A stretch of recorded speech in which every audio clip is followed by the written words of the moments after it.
when I talk to people about doing the future authoring program, they often put it off. And it's not surprising because it's hard. But it's more than that. They think, well, I don't know how to write. I'm going to do a bad job. I don't really like assignments. I'm going to have to do it perfectly. I need to wait till I have enough time. And like one of those is enough to stop you cold, and all 5 of them, you're just done. And so I tell people, do it haphazardly, a tiny bit at a time, and badly. Because you can do that.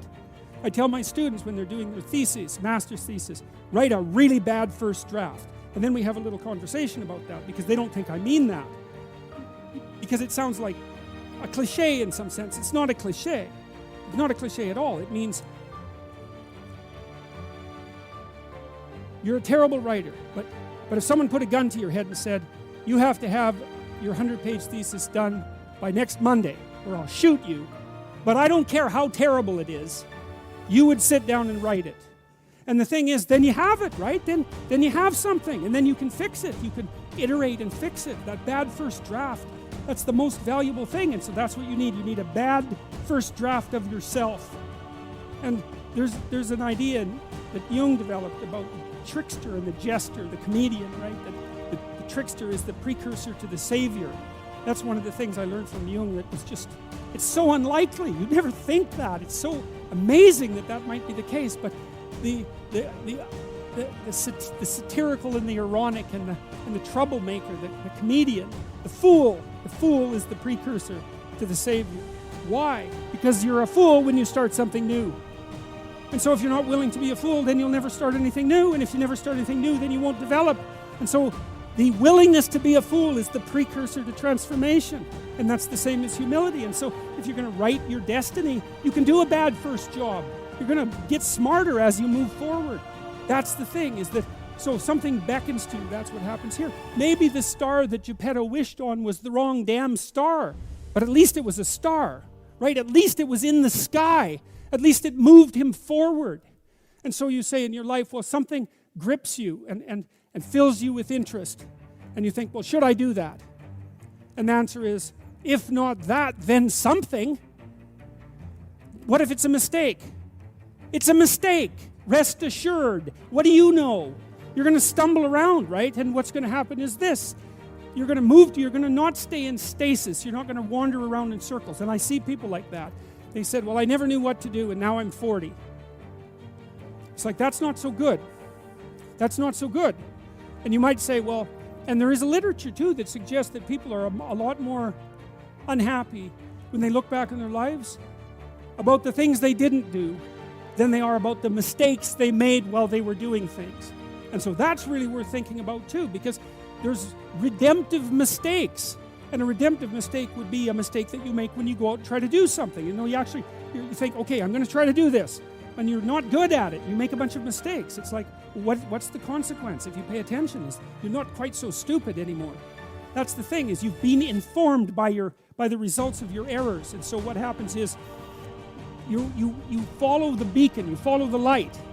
And you're blind, so you don't know where the light is. It's dimly apprehended only, and you're afraid to follow it. But you decide to take some stumbling steps towards it. And as you take stumbling steps towards it, you become illuminated and enlightened and informed because of the nature of your experience, because you're pushing yourself beyond where you are, and you're going into the country that you have not yet been in, and you learn something. And so what happens then is the star moves. You move 10 feet towards it, and you think, no, that's not right. I didn't get it right. It isn't there. It's actually there. And so then you see it somewhere else, and you shift yourself slightly, and you move forward. And that's what happens, is that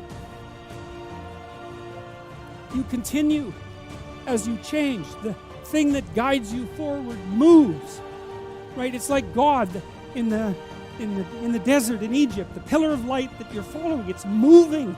It's not a permanent thing. You move towards it, it moves away, it guides you forward. And so you say, well, is what I'm aiming at paradise itself? And the answer to that is no, because what do you know? You couldn't see paradise if it was right in front of you, but you might get a glimmer of it. And so you move towards it, and you grow. And then the next time you open your eyes, you see a little bit more clearly. And that's what happens, is that just happens over and over, right? It keeps moving. And so you move like this. But the thing that's so cool is that all those zigs and zags, you say, and each of those zags and zigs is a catastrophe. I hit a wall, my God, and then I had to die a little bit, and I barely got back up. It's a phoenix transformation at each turn, and it's painful.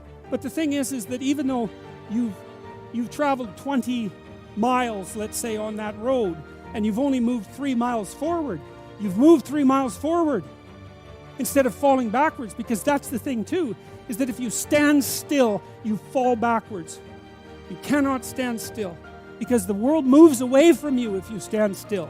And there's no stasis, there's only backwards. And so if you're not moving forwards, then you're moving backwards. And that's more of the underlying truth of the Matthew principle. To those who have everything, more will be given.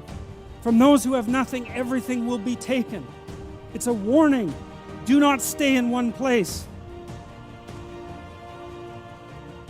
Well, as you zig and zag, maybe the cataclysm of each transformation starts to lessen. There's not so much of you that has to die with every mistake. And maybe you end up oriented at least reasonably properly. And if you were sensible, that would have been your trip. But it wasn't, right? It's that. And perhaps it's a lot worse than that. Perhaps there's no shortage of backtracking. But it doesn't matter, because as you stumble forward, you illuminate and inform yourself. And perhaps that's partly because the world is made of information. And if you encounter it and tangle with it, then it informs you. And then you become informed. And then you're in formation. And then you're ready.